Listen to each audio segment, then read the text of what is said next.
Pernahkah kamu merasa semakin dalam kamu berpikir, semakin kamu merasa terasing? Bahwa semakin kamu memahami dunia, semakin sedikit orang yang ingin mendengarkanmu. Jika iya, kamu tidak sendiri. Masyarakat modern bukan tidak suka kebenaran, mereka takut padanya, dan lebih dari itu, mereka takut pada orang yang terlalu banyak berpikir. Lihat saja sejarah, bukan hanya orang jahat yang dibenci, kadang justru yang paling jujur dan cerdas yang dijauhi. Bukan karena mereka salah, tapi karena mereka terlalu benar, terlalu tajam, terlalu dalam. Filsuf seperti Kierkegaard pernah menulis bahwa berpikir itu seperti berjalan di tepi jurang. Kamu melihat terlalu banyak, dan orang lain merasa terganggu. Tapi, kenapa bisa begitu? Kenapa orang-orang yang berpikir dalam justru sering dianggap aneh, sombong, bahkan menyebalkan? Jawabannya ada dalam cara otak manusia bekerja.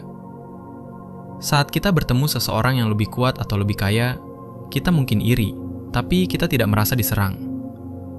Tapi ketika kita bertemu seseorang yang lebih cerdas, yang mampu mempertanyakan keyakinan dasar kita, muncul rasa tidak nyaman yang lebih dalam. Psikolog menyebut ini efek cermin. Kehadiran orang yang berpikir mendalam memantulkan kekurangan dalam cara berpikir kita sendiri. Dan otak kita tidak suka itu. Kita merasa terancam, bukan karena mereka menghakimi kita secara langsung, tapi karena keberadaan mereka membuat kita menilai diri kita sendiri secara diam-diam. Dan kamu tahu apa yang terjadi saat ego merasa terancam? Ia menyerang balik, bukan dengan argumen, tapi dengan penolakan, dengan olok-olok, dengan mengabaikan. Banyak pemikir besar di masa lalu hidup dalam kesendirian bukan karena mereka ingin, tapi karena mereka didorong ke pinggiran oleh masyarakat yang tidak siap mendengar mereka.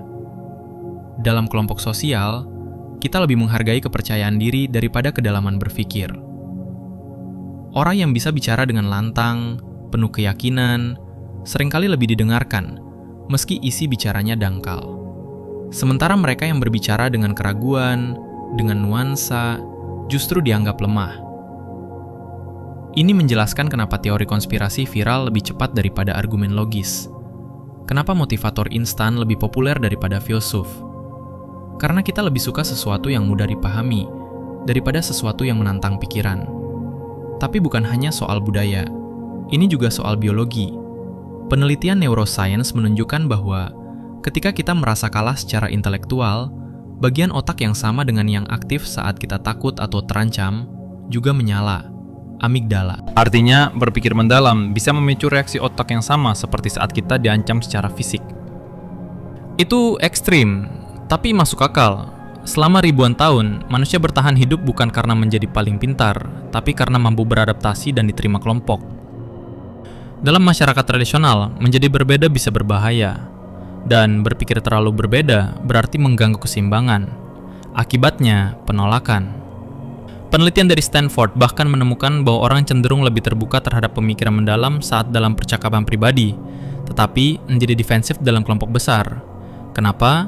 Karena dalam kelompok harga diri dan status sosial ikut bermain. Dan tidak ada yang mau terlihat bodoh di depan banyak orang. Selain itu, ada bias psikologis yang memperburuk situasi.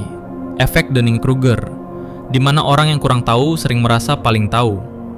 Bias status quo yang membuat kita lebih nyaman dengan yang familiar daripada yang benar. Dan efek backfire, di mana saat kita ditantang secara intelektual, kita malah semakin keras mempertahankan kesalahan.